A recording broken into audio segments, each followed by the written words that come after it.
I read my first Ali Hazelwood book and I don't really like it.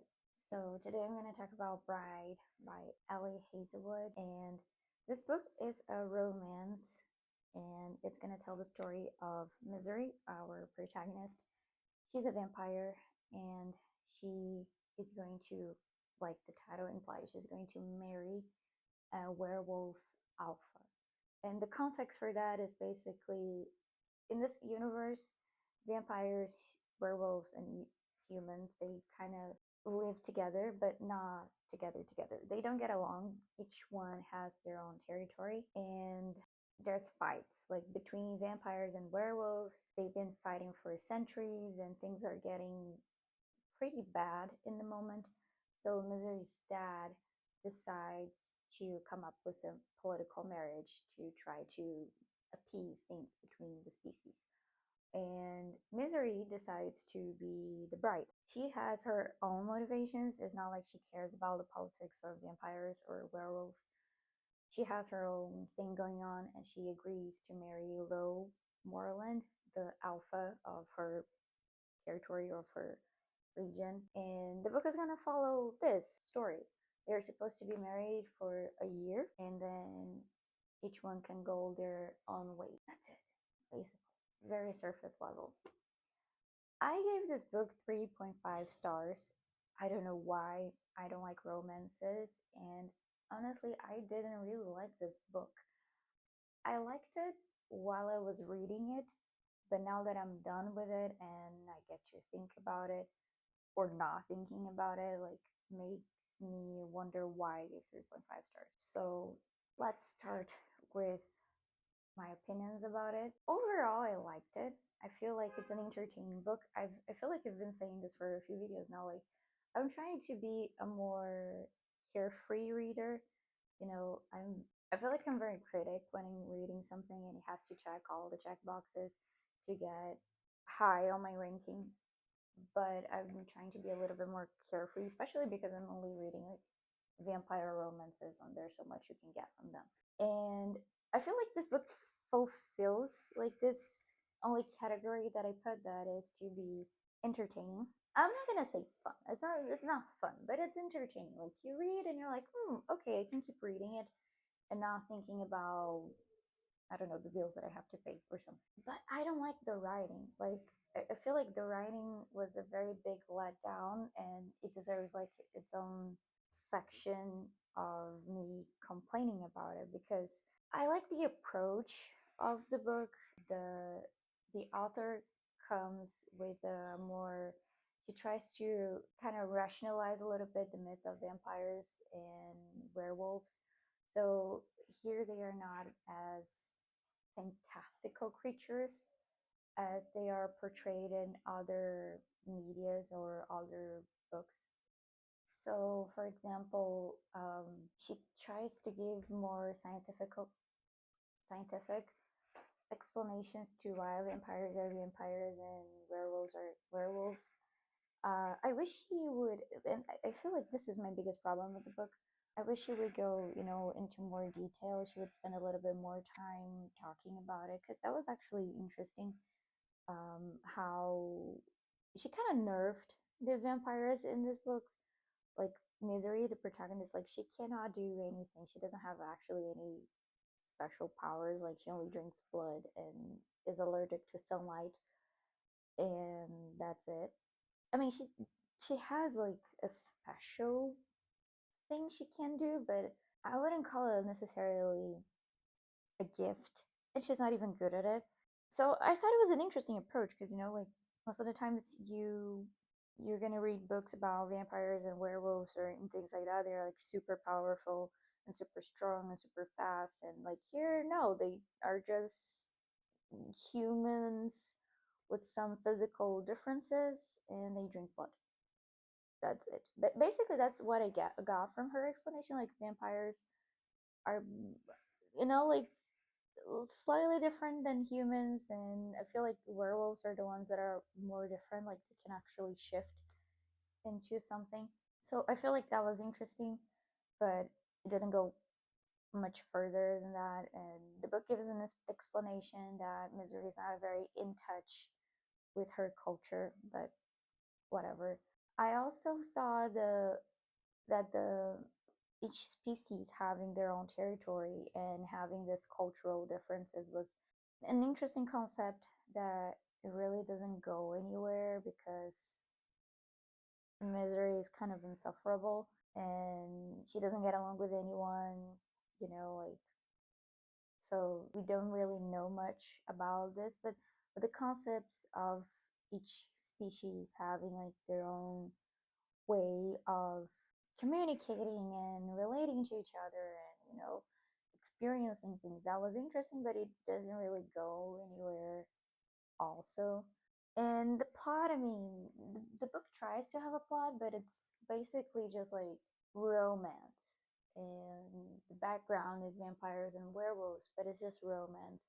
Which, I mean, fine. I feel like you can have a very well thought out romance book with an actual story that is just not the couple getting together.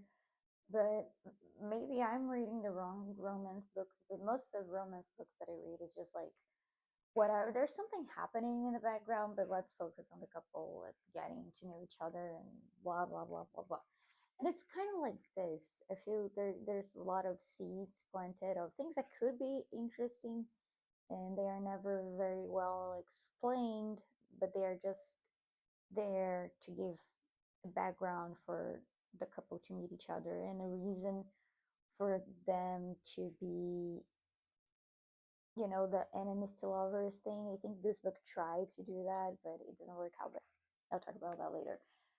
But one of the things, other than this vampire versus werewolves versus humans thing that this book have, the other story is that Misery, the protagonist, has a best friend called Serena, and Serena is gone.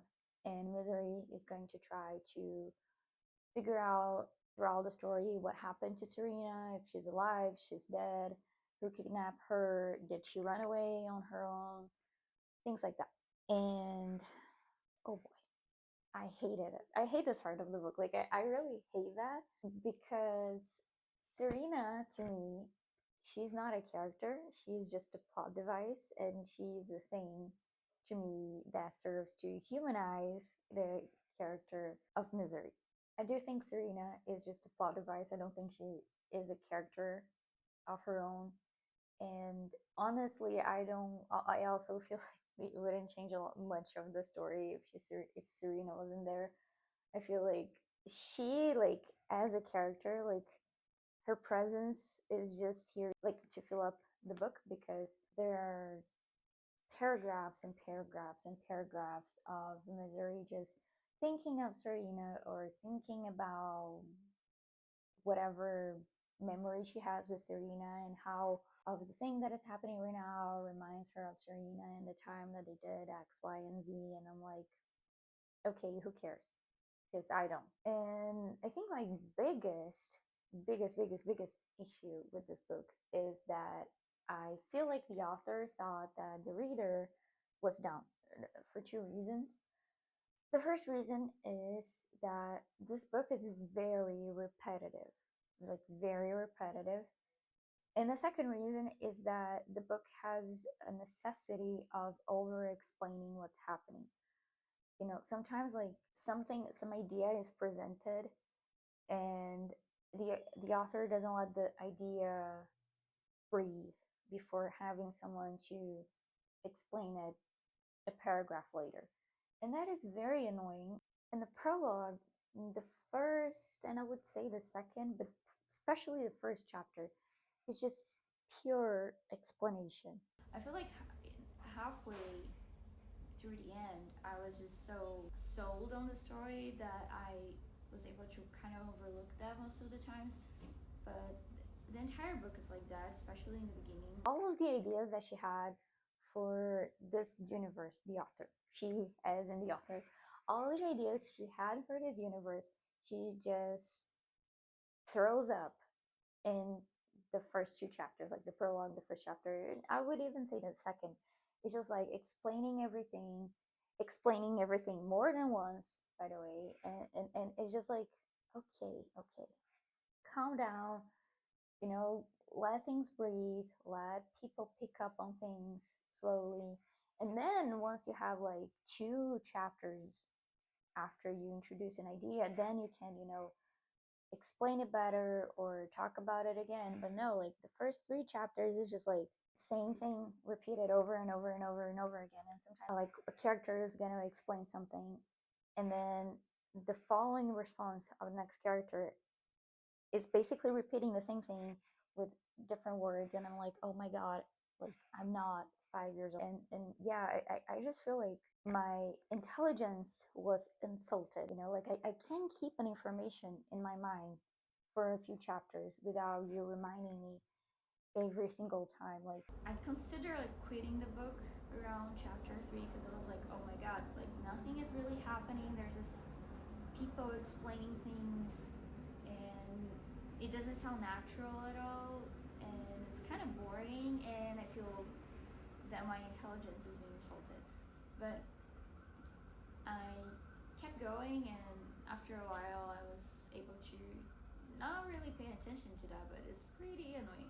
For just to give an example, like the introduction of Serena and explaining how Serena got into Misery's life, I feel like it was explained like three different times. Like one time she was remembering that, the second time she was telling that to a character, and I feel like the third time she was just remembering that once more. And I feel like actually in the end, like they talk about it again about how Serena ended up in Misery's life, and I'm like, okay, I got it. I mean, the last time actually does make sense for them to bring that up again because it kind of gives a different perspective on the situation. But like, do you have to explain the same thing 4 times in the book? It's just simple. It's something very simple. I don't need to hear about something 4 times over if you're not going to give me a different perspective on that, or if you're not going to add a different information. Like I said, they kind of do in the end, but uh the characters.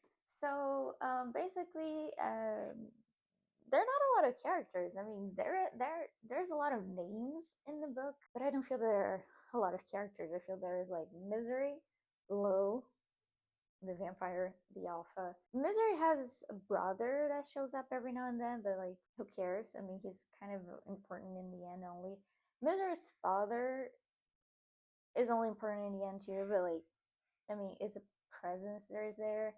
Lo has a sister. There's Serena, Misery's best friend, but like she's talked a lot about in the book, but I mean, who cares?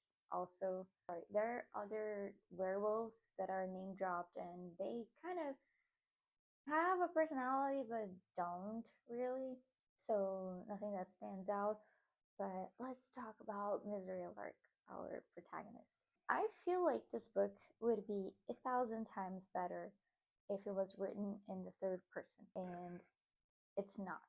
So, like, it was very hard for me to gaslight myself into thinking that Misery is not stupid, because girl's mind is empty because things are happening around her and she doesn't pick on them. And I mean, it would be okay for her to not pick up on the things that are happening around her if her inner monologue and her description of the things happening around her weren't so good. And like she would like describes how he would react around her throughout the book, and those are clear signs of someone that likes the other person, and she doesn't pick up on that. But which is fine. Like I'm okay with her not understanding that he likes her until very far on the book, but her descriptions of the things are very like, the author wants us to know that he likes her, but she cannot know that he likes her. So I feel like it would be way more convincing if the book was in third person, because you can get both ways. But like, she's the one narrating this, and then she starts gaslighting herself, and then out of nowhere she's like, yeah, no, he likes me. And it's just like, it could be better. It's not bad, it's not terrible, but it could be better, because like the book tries to explain her lack of social skills and, you know, awareness of people, as in she grew up very reclusive, and she's a vampire. They are werewolves. They have like a different way of, you know, relating to people. And also she only has one friend. She's very reclusive. She doesn't like to be around anyone, vampires, humans, or whatever. So that's the book explanation for her not being good at reading the room, but okay, whatever. In the beginning of every chapter, you get like a paragraph or a line written through Lo's perspective. So it's something really short, but I feel like it helps you to get a glimpse of what is going on his mind, and it's on third person. Yeah, also the epilogue is from Lo's perspective and is written in the third person, and I thought it was way better. Like I said, all these snippets in the beginning of each chapter of Lo is like they are all in the third person, and they are way more interesting. I feel like if Misery was written in the third person, she would be a more interesting character. So I really like Lo's character. I feel like he was sweet most of the times. Like when they get to know each other, he looks very tough, like alpha werewolf and things like that. But the 2 chapters in, maybe 3 chapters in, you can see that he's actually a nice, sweet guy, and he's just tough because he has to be, because he's an alpha, and he had no choice about it. So that's basically it. I like their chemistry, like Misery's and Lola's chemistry. I feel like it develops in a convincing way, taking into consideration that a story takes place in 2 months. Like the span of the story is like 2 months tops. So I feel like it's relatively convincing, and they have a nice chemistry together. And I like that the story was like a slow burn. You can see that he's almost instantly obsessed about her, but she doesn't know it, and she starts liking him, like first physically, saying that he's good looking and things like that, and then things develop, and it's interesting to see that they talk a lot. They have a lot of situations where they just sit down and talk, and she's able to see him in a different light. It takes a long time for them to actually kiss, and I really like the build up, like this tension between them. But I feel like once they got together, like 2 times, it wasn't as interesting. I feel like this author actually doesn't really write well spicy things. I didn't start this book looking for spicy things, but then it was kind of obvious throughout it that it was going to have spicy things, and I don't have a problem with that. It's not terrible. It's not the most graphic thing I've ever read either.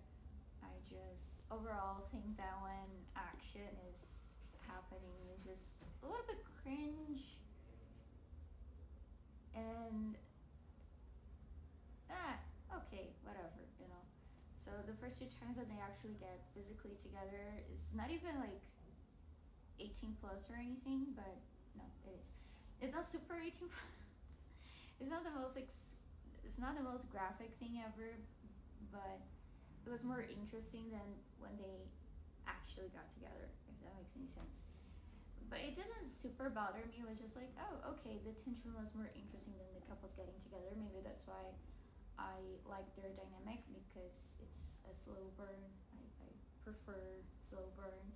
So, and another thing, just to kind of wrap up the video, is I feel like this type of book is a type of book that is sold on formulas, you know, like enemies to lovers and slow burn and friends to lovers, and like those types of book talk formulas. And